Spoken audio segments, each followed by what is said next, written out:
Why do you fall so deeply in love so fast? Or why do you shut down the moment someone gets close? Why do you crave affection but feel uncomfortable when you finally receive it? Why do the same relationship patterns keep repeating? No matter how much you promise yourself, this time will be different. What if the way you love today was shaped long before your first heartbreak? Long before your first crush? Long before you even knew what romantic love was? Most people think love styles are choices. They think we choose how much we care, how we attach, or how we react. But the truth is, love styles are learned, and most of that learning happens in childhood, quietly, deeply, and without our awareness. At Pattrens, we explore these hidden emotional imprints that follow us into adulthood and shape how we connect, bond, and protect ourselves in relationships. Before we go deeper, if you've ever felt confused about your love life or blamed yourself for relationship struggles, you can explain. Take a moment to like this video and subscribe to Pattrens. It helps the channel grow and allows us to keep creating content that helps people understand their emotional patterns on a deeper level. As children, we don't learn love through explanations. We learn it through experience. We learn it through how we were held, comforted, ignored, criticized, or protected. Our nervous system watches closely and takes notes. It learns what to expect from closeness. It learns whether love feels safe, unpredictable, overwhelming, or distant. And once those lessons are learned, they don't disappear. They become the foundation of our adult relationships. Childhood trauma doesn't always mean abuse or dramatic events. Sometimes it's emotional neglect. Sometimes it's inconsistency. Sometimes it's having to grow up too fast, or learning that your emotions were inconvenient. A child who learns that love comes and goes will grow into an adult who fears abandonment. A child who learns that expressing feelings leads to rejection may grow into an adult who hides their needs. These patterns are not weaknesses.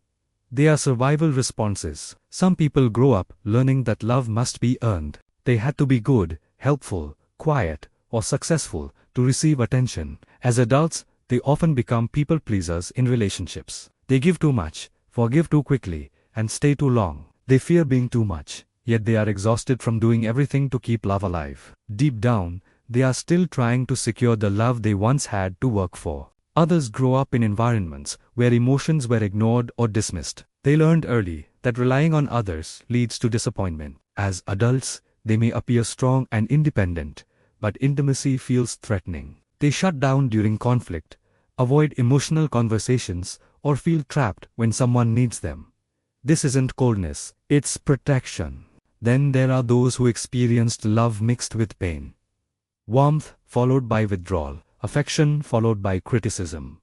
For them, love feels intense, confusing, and addictive. But calm relationships feel unfamiliar, even boring. Emotional chaos feels normal, because their nervous system learned that love and stress go together. What's important to understand is that your reactions in relationships are often automatic. They are body memories, not conscious decisions. Your heart races, your chest tightens, or your mind spirals, not because of the present moment, but because something familiar has been activated. The past shows up dressed as the present. Many people shame themselves for these reactions. They call themselves needy, distant, broken, or emotionally unstable. But when you understand the psychology behind it, something shifts. You realize that your love style once kept you safe.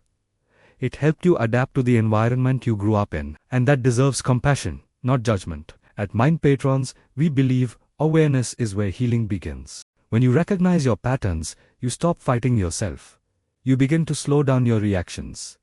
You start to notice when old wounds are speaking instead of present reality. Childhood trauma also shapes how we handle conflict. For some, disagreement feels like danger. Their nervous system prepares for abandonment, rejection, or punishment. They may panic, over-explain, or beg for reassurance.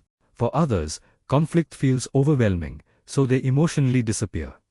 Silence becomes safety. Healing does not mean blaming parents or reliving pain endlessly. It means understanding what your nervous system learned and gently teaching it something new. It means learning that closeness can be safe, that boundaries don't mean abandonment, and that love doesn't have to hurt to be real. One of the most powerful shifts happens when you stop asking, "Why am I like this?" and start asking, "What did I learn about love?" That question opens the door to curiosity instead of shame.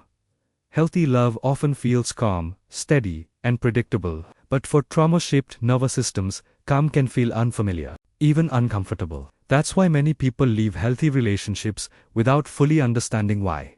Healing means learning to tolerate peace without mistaking it for emptiness. If you're listening to this and feeling deeply seen, know this. Your love style is not permanent. Patterns can be unlearned. Safety can be rebuilt. It takes time, patience, and often support. But change is possible. As we get closer to the end, take a moment to reflect. Do the same fears keep showing up in your relationships? Do the same endings repeat? These are not failures. They are signals pointing toward healing. I'd love to hear from you. Do you recognize your love style in this video? Share your thoughts or experiences in the comments. Your story might help someone else feel understood for the first time. And if this video resonated with you, please share it with someone who might need it.